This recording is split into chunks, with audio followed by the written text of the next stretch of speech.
Even though it's my husband's funeral, the chief mourner needs to come early. That's right.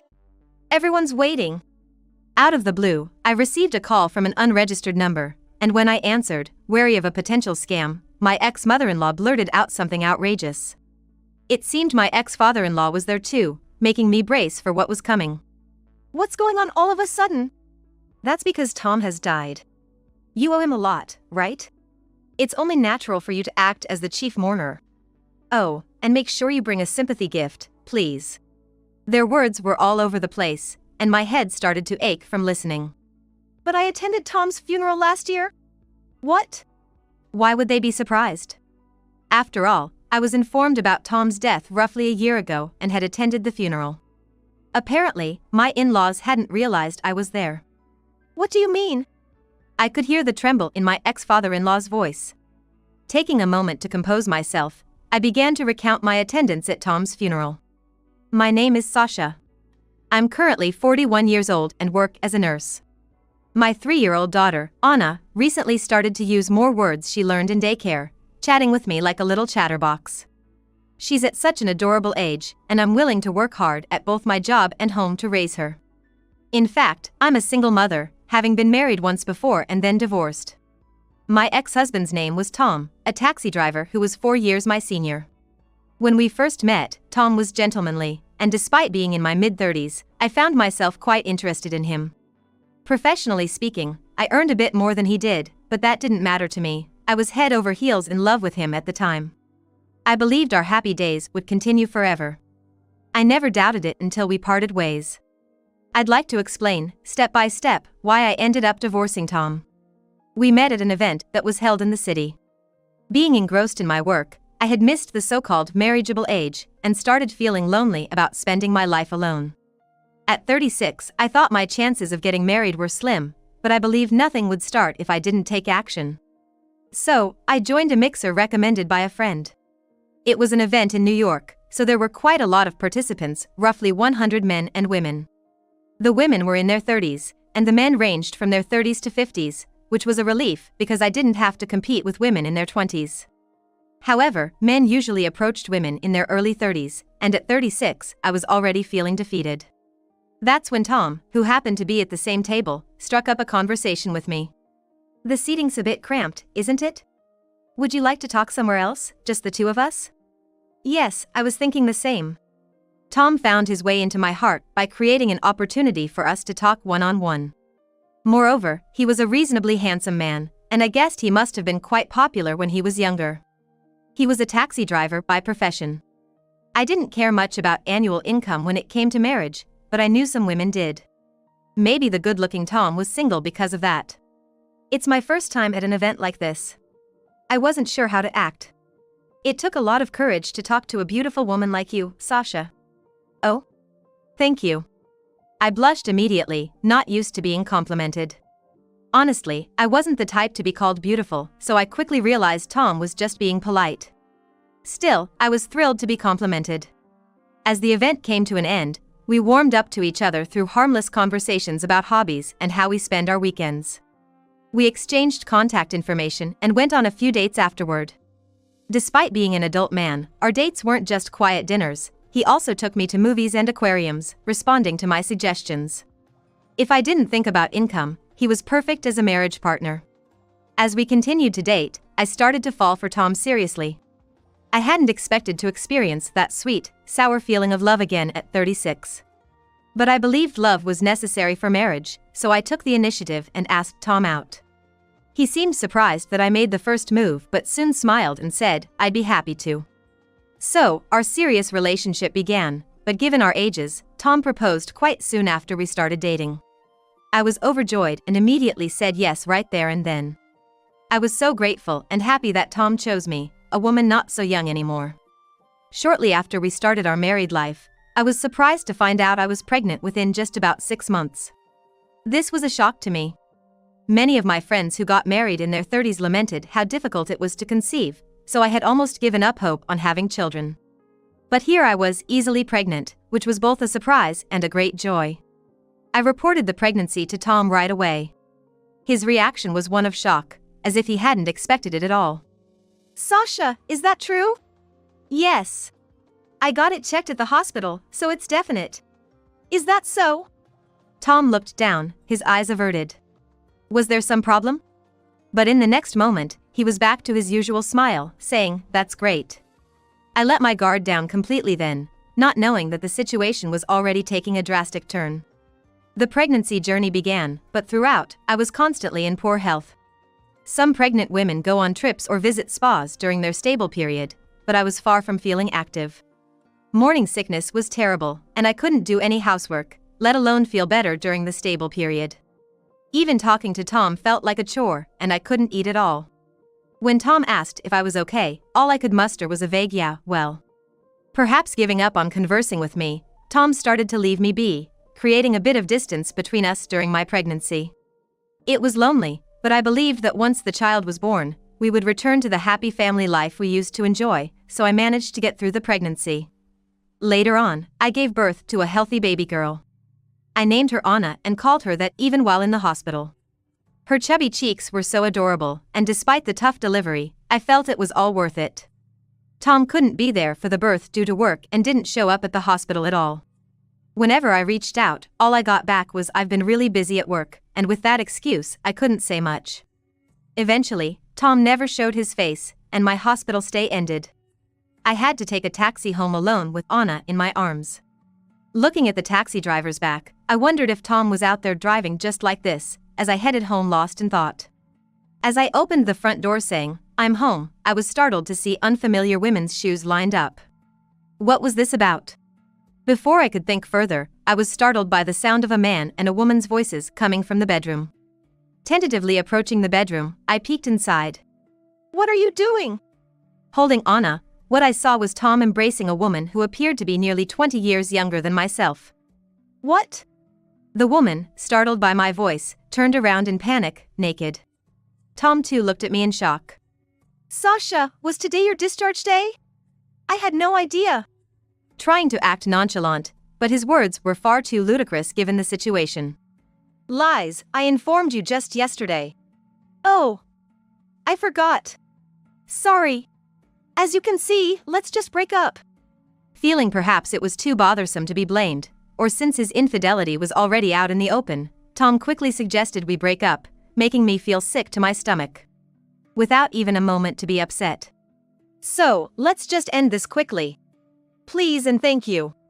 The other woman, brazenly unshaken even in front of the wife of her lover, calmly stated this. I was too shocked to retort. Finding out Tom had already prepared divorce papers only added to my sadness and anger. He had planned to divorce me from the start. While I was suffering from pregnancy-related health issues, he was enjoying himself with his affair.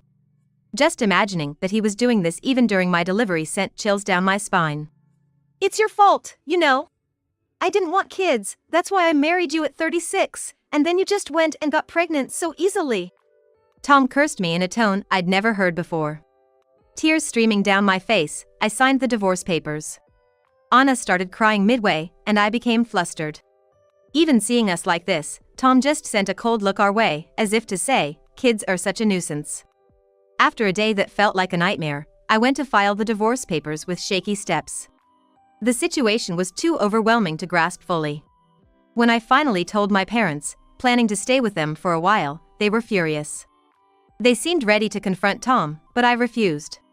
Punishing Tom wouldn't heal my wounds. It would only lead to more pain if he harbored a grudge against us. Reluctantly, they backed down. With my parents' help, I managed to raise Anna and eventually return to work once things settled down.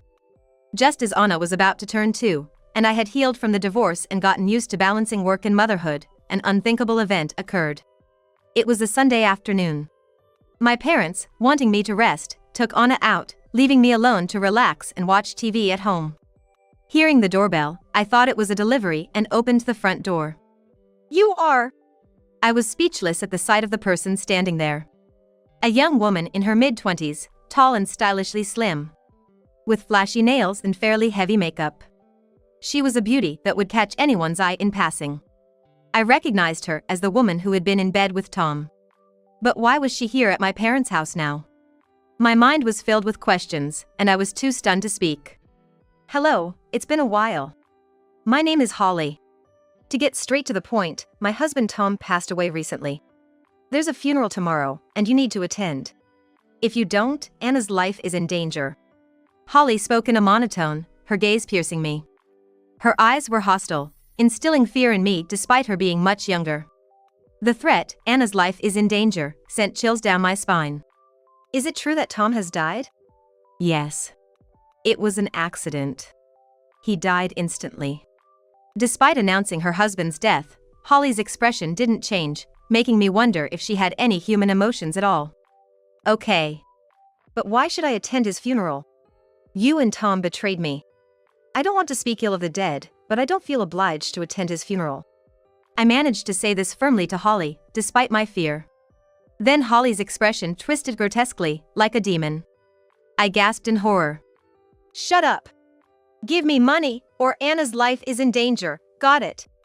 Don't make me repeat myself, you old hag. Her voice was deep and menacing, shrinking me further. Her drastic change and the reality of her threat made me fear for Anna's safety. Knowing my parents' address, it wouldn't be hard for her to target my young daughter. To protect Anna, I asked for the funeral location. Make sure you bring money.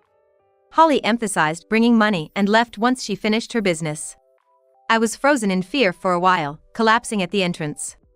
When my parents and Anna returned, my mom asked what happened, seeing me in a daze. I only told them about Holly's visit and Tom's death, omitting the threats and her demand to attend the funeral. The next evening, after work, I attended Tom's funeral, telling my parents I was going out for dinner with a friend from school. Holly looked at me expressionlessly as I handed over money. I attended the funeral. Seeing my former in-laws for the first time in a while, they seemed much thinner than when Tom and I divorced. I had limited interaction with them, meeting only for marriage introductions and New Year's gatherings. They didn't speak much and showed no reaction to their former daughter-in-law attending their son's funeral. It seemed they really hadn't noticed me. But I couldn't bring myself to make my presence known and quickly went home after the funeral ended. A year after Tom's funeral, Anna turned 3, marking 3 years since our separation. Since Tom's funeral, Anna and I had started living together. I felt guilty for relying on my parents any longer, and there was also a fear that Holly might show up unannounced if I stayed at my parents' house. Life with just Anna and me had been peaceful until one day, an unknown number called my smartphone. This happened on my way back from picking up Anna after a usual day at work. Anna was sleeping in her room, and I was preparing dinner. Hesitant to answer a call from an unknown number, which wasn't a toll-free number, I eventually pressed the call button and held my phone to my ear. Hello. I tentatively voiced, waiting for the caller to respond. Then, I heard heavy breathing from the other end, which puzzled me. The funeral of your husband is happening, and you, the chief mourner, need to come early. That's right. Everyone's waiting. The callers were Tom's parents, and my ex-mother-in-law started with an unbelievable demand. It seemed my ex-father-in-law was there too, making me brace myself. What's happening all of a sudden? That's because Tom has died. You owe him, don't you? It's only natural for you to act as the chief mourner. Oh, and make sure you bring money, please. Their words were all over the place, giving me a headache. But I attended Tom's funeral last year? When I responded with confusion, what was their incredulous reply? Why would they be surprised? After all, I was informed about Tom's death about a year ago and had attended the funeral. Apparently, my in-laws hadn't realized I was there. What do you mean? I could hear the tremble in my ex-father-in-law's voice. Taking a moment to compose myself, I began to recount my attendance at Tom's funeral. A year ago, Holly suddenly visited my parents' house, telling me to attend Tom's funeral. She threatened that if I didn't, my daughter's life would be in danger. She kept insisting I bring money, just like you two are doing now. I calmly narrated the events of the previous year to them. Over the phone, I could sense the couple gasping. What did you say? That woman did such a thing? Could you meet us in person right now? Huh? They sounded desperate in their request. Right now? Well, Anna is sleeping at home, so if it's at my place, then okay. I didn't want to get involved in any trouble, but considering my in-laws and Holly's unpredictable behavior, I reluctantly agreed. All right. Come over then, and give me your address. After giving my anxious in-laws my address, they arrived in about 30 minutes. Sorry for intruding. They barged into the room. And I was so taken aback by their behavior that I forgot to offer them tea. We want to hear everything. What did Holly tell you? It seemed their opinion of Holly was quite harsh, as their faces contorted every time they mentioned her. Just like I said earlier. I was threatened by Holly to attend Tom's funeral and bring money, but it seems you didn't notice me. What happened? My ex-mother-in-law was visibly shaking. That woman. She took all the money and even stole valuables from our house before running away. We had to pay for the funeral expenses ourselves. Her eyes blazed with anger. So that's what happened. Holly took all the money meant for funeral expenses. The in-laws, struggling financially, concocted a story about a new funeral for Tom, trying to swindle more money from me. Had I shown up with more money, they probably planned to take it and run. Despite the atrocious nature of their plan, they continued to portray themselves as victims. Holly claimed she married Tom believing he was a successful businessman. She was deep in debt and made us her loan guarantors. Now, we might have to pay off her debts. She's the worst. Their faces twisted with resentment. My mother-in-law claimed she was against their remarriage from the start and even suggested that Tom's death was orchestrated by Holly for insurance money. Their disdain for Holly was apparent, and as an outsider, I wanted to block out their ugly words. I was also worried Anna might wake up to their loud voices. Regardless of their full-on rant against Holly, they were here to beg for money from me, just like before. They never apologized for Tom's cheating that led to our divorce. Yet here they were, full of rage against Holly, ignoring their own wrongdoing. I was on the verge of exploding with anger when, right at that moment, my phone rang. Another call? Thinking it was a day with unusually many calls, I saw it was yet another unknown number. Maybe it's a sales call, my ex-mother-in-law suggested, but feeling uneasy, I gently pressed the call button and turned on the speaker. Hello? I softly spoke, and immediately heard heavy breathing from the other side. Hey, you moved, didn't you? Where are you now? What? The caller was Holly. This made both me and my ex-in-laws exchange looks. Wondering how Holly got my number, I realized by looking at the guilty faces of my ex-in-laws that they had given it to her. They probably told Holly to call me and demand money, thinking they could use it to pay off some debt. It baffles me how they and Holly could have such nerve. If you've moved, you should have told me. I just remembered you haven't given me a wedding gift. I'll be needing $20,000, send it over quickly, will you? As expected, Holly demanded money. I sighed heavily. A wedding gift? $20,000? It's insane to think about giving a wedding gift now, especially after my husband's death. To begin with, Holly stole my husband, there's no way I'd celebrate that. Filled with indignation, I calmly informed Holly, making sure not to wake Anna. I don't have a penny for you. I know about the substantial debt you're in and that you stole valuables from your in-laws. What? Why would you say that? Holly seemed genuinely shocked, her agitation clear over the phone. I heard it from Tom's parents. Oh, and they're right here next to me. They're the ones who gave you my number. They came over to beg for money, just like you. Really, all of you are the worst. I lashed out at everyone present. Holly and my ex-in-laws included, who responded with outrage. If it weren't for this woman taking our money, none of this would have happened. That's right. If only you hadn't been cheated on, none of this would have happened. Wait a minute. I'm the victim here? Tom lied to me saying he was a CEO, and I ended up getting scammed. You raised a scam artist, that's on you. The argument became a mudslinging match over the phone. Listening to their selfish claims gave me a headache. It was absurd that Tom's parents were shouting in my house, blaming me, the actual victim. I took a deep breath before addressing them. Let me say something. Tom's parents, I was hurt by your son. Isn't it ethically wrong to demand money from me? I haven't even received an apology from you. We don't care. Tom was the one who did wrong. Their refusal to acknowledge any fault made something in me snap.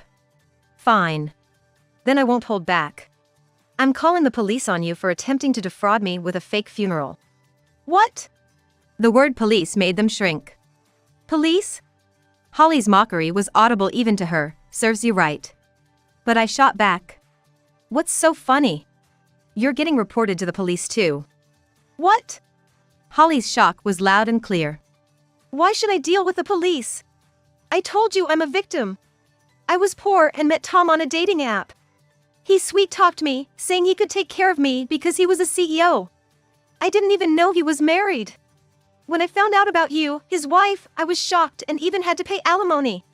I was deceived. I'm the victim, so please don't report me. Holly desperately claimed to be the victim. Listening to her, I wondered why everyone around Tom was so deplorable. Holly's claim of being unaware of Tom's marriage was undoubtedly a lie. When I caught her and Tom together the day I returned from the hospital. If she truly didn't know, she would have been just as shocked. It wouldn't be surprising if she were speaking ill of Tom. But Holly seemed prepared, telling me to quickly divorce them.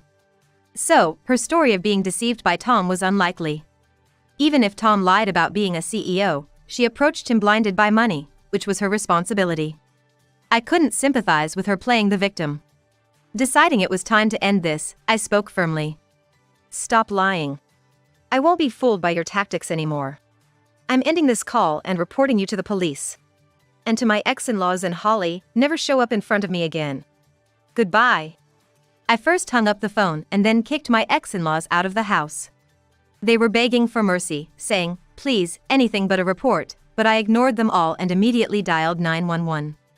After a while, the police arrived and I explained everything to them.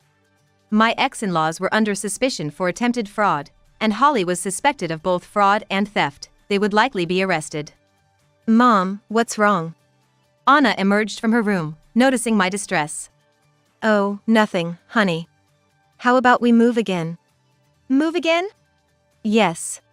I found a cute new place for us. Yay! Thinking that my ex-in-laws or Holly might find us again if we stayed, I decided to move immediately and planned to change my phone number as well. This should ensure I never have to deal with my ex-in-laws or Holly again.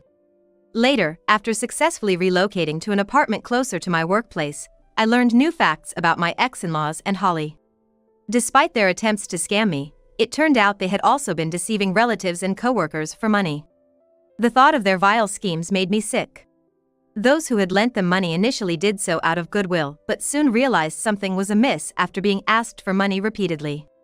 Learning that my ex-in-laws were habitual fraudsters shook me to the core. Moving away to avoid further harm was probably the right decision. As for Holly, the story about her parents' poverty was a lie. She had amassed a significant debt by indulging in luxury brands. She worked nights to pay off her debts, seemingly exploiting her clients' affections to have them shower her with expensive gifts. While receiving gifts from clients might not have been an issue, one of them realized he had been a victim of romance fraud and reported her to the police. Therefore, Holly's crimes, now unveiled, would likely result in more severe charges. I no longer wished to associate with people like my ex-in-laws or Holly, who deceive others for money. I hope they reflect on their actions and serve their due penalties. After moving, life has been peaceful. Anna and I have been enjoying our days together, without any calls from my ex-in-laws or Holly. Recently, Anna has taken a liking to a boy in her daycare. And hearing her talk about him in her innocent, lisping voice brightens my day. I pray that these peaceful days continue as I head to work each day, grateful for the tranquility we've found.